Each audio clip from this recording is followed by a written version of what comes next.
bahon.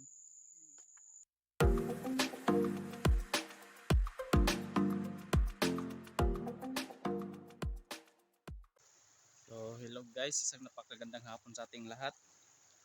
So welcome back ulit sa aking YouTube channel guys. So for this video guys, pupunta tayo sa puno na banti kasi maraming nagre-request na titingin daw sila sa puno na ginamit natin nung huli tayo ng igat.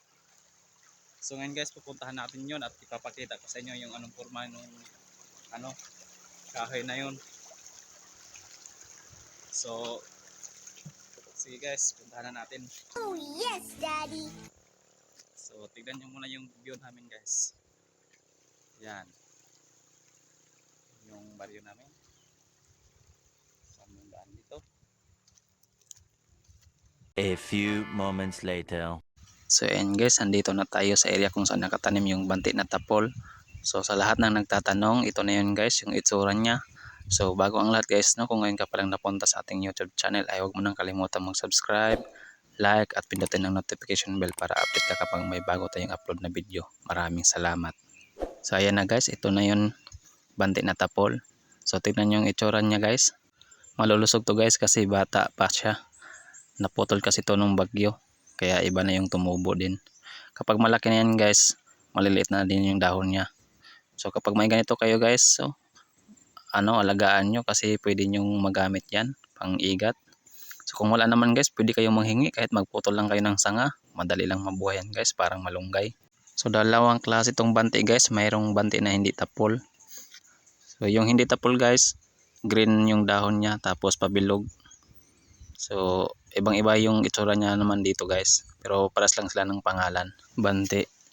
Kapag mayroon naman kayo nito guys at ginamit nyo, iwasan yung madikit sa balat nyo yung katas nya guys. Makatiyan at mahapdi, mainit sa balat. So kaya iwasan yung madikit kung gagamit na kayo nito.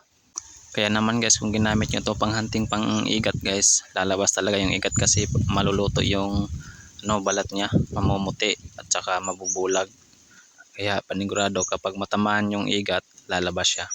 So ito yung katawan nya guys, na may halong brown. So masdan nyo ng mabuti guys. Yan, para kung makakita kayo pwede kayong manghingi para magkaroon din kayo. So kaya mayroon ganito dito sa amin guys kasi may nagtanim. Hinahalo kasi nila to sa lana. Pangontra sa masasamang nilalang. Disclaimer lang guys para lang po to sa naniniwala ng ganon. Kung hindi naman ay wala naman problema doon. May kanya-kanya naman tayong paniniwala. Pero ako guys, may tanim na ako nito sa gilid ng bahay namin. So kasi double purpose naman. Pwede mo pang hunting ng igat. Bago matapos ang ating video guys, ay shout out muna kay mga Ka-Hunting TV. So maraming salamat sa iyo Lord sa inyong suporta. At sa lahat ng nanonood sa aking YouTube channel at sa aking mga subscriber. So malapit na tayo mag 1K. Maraming salamat sa inyong patuloy na suporta. Ayan guys, so siguro naman malinaw na sa inyo kung anong klaseng kahoy ito at ano yung hitsura niya dahil malinaw na yung pinakita ko sa inyo guys. So for today's video guys, hindi na natin pahabain pa, hanggang dito lang muna tayo. Maraming salamat sa inyong panonood. Bye bye!